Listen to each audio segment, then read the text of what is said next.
नमस्कार दोस्तों, स्वागत है आपका मेरे इस YouTube चैनल में। जैसे कि आपको पता है कि हमने पतंजलि योग सूत्र शेयर करने शुरू किया और काफ़ी सूत्र आज आपके साथ ऑलरेडी शेयर कर दिए हैं। और आज उसी जर्नी को आगे बढ़ाते हुए जो आज का सूत्र है वो है तस्यवाचक प्रणव। पिछली वीडियो में मैंने आपको बताया था ईश्वर प्रणिधान के बारे में, which means surrendering to God, और ईश्वर की क्वालिटीज़ के बारे में बताया जो महर्षि पतंजलि जी ने कहा था। तो उसी जर्नी को आगे बढ़ाते हुए जो आज का जो सूत्र है वो मैंने आपको अभी बताया है, तस्यवाचक प्रणव। तो एक स्टोरी के साथ शुरू करते हैं कि महर्षि पतंजलि जब इन सूत्रास को संकलित कर रहे थे, उनके शिष्य काफ़ी इच्छुक थे जी, उनके अंदर काफ़ी जिज्ञासा थी। वो कहते कि हमने ईश्वर के बारे में जान लिया, पर हम ईश्वर को किस नाम से जानेंगे। तो महर्षि पतंजलि जी ने इस सूत्र में कहा है कि ईश्वर का जो नाम है वो है ओमकार। ओमकार ओमकार एक ऐसी ध्वनि है, एक ऐसा शब्द है जिससे हर एक चीज़ की ओरिजिनेशन हुई है। हर एक ब्रह्मांड में, हर एक कोने में, हर एक चीज में एक कंपन, एक वाइब्रेशन जो है वो ओम की ध्वनि है, ओमकार की ध्वनि है। और ओमकार जो है वो उसका बहुत वाइडर कंसेप्ट है। लाइक ओमकार जो वो 3 ध्वनि से मिलकर बना है, अ, उ और म। वो नेक्स्ट सूत्र में आपके साथ शेयर करूंगा। तो कहने का मतलब ये है कि एक ऐसी ध्वनि जहां से हर एक चीज की ओरिजिनेशन हुई है। कोई भी शब्द ऐसा नहीं है, कोई ध्वनि ऐसी नहीं है जहाँ पे ओम शब्द ना आए। ओम ध्वनि जो अ, उ और म 3 शब्दों से मिलकर बना है। और हर कोई भी आप कोई भी शब्द ले लीजिए, कोई भी बात ले लीजिए, कोई भी ध्वनि ले लीजिए, हर एक चीज में, हर एक वर्ड में ये तीनों में से कोई ना कोई साउंड जरूर आएगी। तो ये हर एक कण में विद्यमान है। और ये महर्षि पतंजलि जी ने यही कहा है कि एक ऐसी माध्यम है जिसके थ्रू आप अपने आप को जान सकते हो। ईश्वर का सबसे नजदीकी का जिससे संबंध है। अगर आप ओम चैंट कर रहे हैं तो आप और क्लोजेस्ट टू अपने आप को जानने की जर्नी में और क्लोजेस्ट जा रहे हैं। तो इसी बात को आगे बढ़ाते हुए जो इसमें बात जो मेन जो ब्रेक्स निकल के आता है वो है कि ईश्वर का जो नाम जो दिया है वो है प्रणव। प्रणव मीन्स ओम का।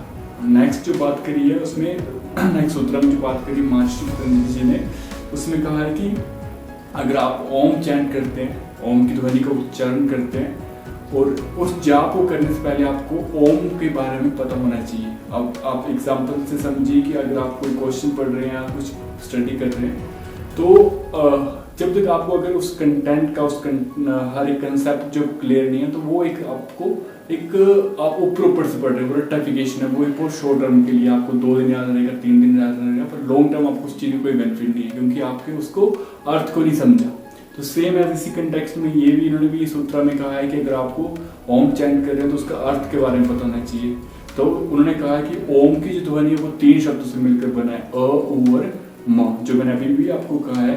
तो जो अ है, अगर हम अ की ध्वनि की बात करें तो वो हमारे बॉडी के नेवल पार्ट को रिप्रेजेंट करता है। नेवल में मणिपुरा चक्रास होता है जो ओरिजिनेशन है सोर्स ऑफ एनर्जी का। और इवन इसके अलावा मैं और बात करूं तो एक जो बच्चा होता है जब अपनी माँ के पेट में होता है, गर्भ में होता है, तो उसकी जो न्यूट्रिशन की जो सप्लाई होती है वो थ्रू नेवल रहती है। तो महर्षि पतंजलि जी ने ये अ, और म 3 ध्वनि को ब्रह्मा, विष्णु और महेश से भी कर दिया, क्योंकि जहाँ नेवल से ही एक ऐसा सोर्स है जहाँ से बच्चे की ओरिजिनेशन हुई है ना, जहाँ से उत्पत्ति हुई है। और जो क्रिएटर है वो कौन है? ब्रह्मा। इसके बाद नेक्स्ट जो ध्वनि है वो ऊ ध्वनि है। ऊ जो हमारा रिप्रेजेंट करता है हार्ट को रिप्रेजेंट करता है। हार्ट को जो मेन वर्क करता है वो न्यूट्रिशन को सप्लाई करना, बॉडी में पूरे पंपिंग करना ब्लड को, और हर एक सेल्स को नरिश करना थ्रू न्यूट्रिशन। और जो पालन हर तक कह सकते हैं, जो पालन पोषण करता है बॉडी का। तो इसको कंपेयर किया है विष्णु भगवान से। और नेक्स्ट जो है वो है म का ध्वनि। म जो हमारे नोस्ट्रल से हमिंग की साउंड प्रोड्यूस करना, इसका डायरेक्टली इम्पैक्ट हमारे ब्रेन पे, माइंड में पड़ता है। और इसको कंपेयर किया है हमारा भगवान शिव से। तो अ, उ और म इन ध्वनि का प्रोड्यूस, जब हम इन ध्वनि के चैंट करते हैं तो ये हमें विद इन अपने अंदर की ओर लेके जाते हैं। तो ये नेक्स्ट सूत्र में कहा है। और उससे जो नेक्स्ट सूत्र है इसमें हम मीनिंग कवर करते हैं। जो नेक्स्ट सूत्र है उसमें कहा है कि अगर आप ओम चैंट को है और कौन मतलब काफ़ी लंबे टाइम तक करते हैं, जैसे 108 बार जो है कहा गया है, एक अच्छा टाइम, एक अच्छा नंबर 108 बार।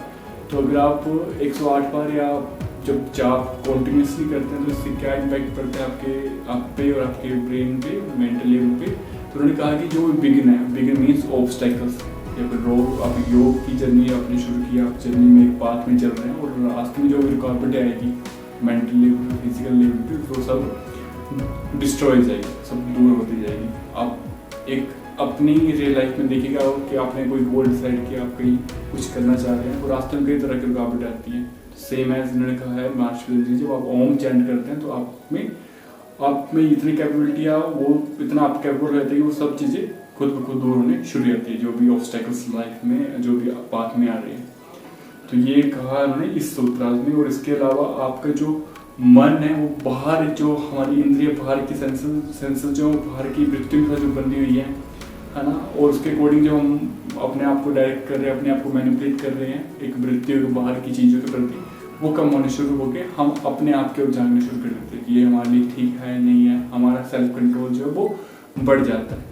तो क्या क्या बेनिफिट्स हो सकते हैं ओम चैंट से? तो बेनिफिट्स की बात करूँ तो एक तो अभी मैंने कहा कि मेंटल स्टेबिलिटी आती है, आपकी कंसंट्रेशन पावर, फोकस लेवल तो बढ़ता ही है, मेंटल स्टेबिलिटी, और आप में सेल्फ कंट्रोल आता है। स्ट्रेस, एंजाइटी, एंगर जैसी प्रॉब्लम जो होती है मेंटल, वो तो क्लियर होती है।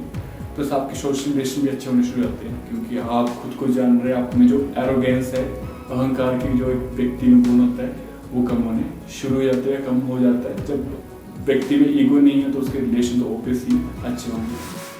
तो आशा करता हूँ कि आज की वीडियो आपको अच्छी लगी हो, बेनिफिशियल लगी हो।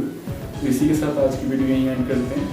तो अगली जो वीडियो रहेगी वो रहेगी बिगिन पे, ऑब्स्टेकल्स पे, कि कौन कौन से ऑब्स्टेकल हैं। आप इस वीडियोस को ऐसा ना समझे कि जस्ट एक योग की जर्नी और योग, अगर आप कुछ योग ही कर रहे हैं तब इस चीज़ को फॉलो करें। आप इस चीज़ को अपने रियल लाइफ में भी अप्लाई करके देख सकते हैं कि आप कुछ काम कर रहे हैं तो क्या क्या जो इस जर्नी को, इस योग की जर्नी को उसके साथ कंपेयर कीजिए और इसको वहाँ पे अप्लाई कीजिए। अब देखिए, जो हमने इंट्रोडक्टरी पार्ट में मैंने कहा था कि कुछ एक ऐसी बुक्स हैं ना जिन्हें हमें अपनी लाइफ में पढ़ना चाहिए फॉर दी सोल्यूशन, अपने लाइफ को अच्छे से जीने के लिए, अपनी लाइफ को एक अच्छी डायरेक्शन देने के लिए। जैसे मैंने कहा था the power of subconscious mind set, Shrimad Bhagavad Gita. तो उन्हीं बुक्स में से एक ऐसी ये बुक भी है महर्षि पतंजलि की, पतंजलि योग सूत्र। तो जो मेन पर्पस ये है इस बुक को शेयर करने का, ताकि हम अपनी लाइफ को और अपग्रेड कर सकें और कुछ नई चीज़ें सीख सकें और एक अच्छा जीवन जी सकें। तो आशा करता हूँ आपको ये वीडियो अच्छी लगी हो, यूजफुल लगी हो। तो मिलेंगे नेक्स्ट वीडियो पे नेक्स्ट सूत्रा के साथ। प्रणाम।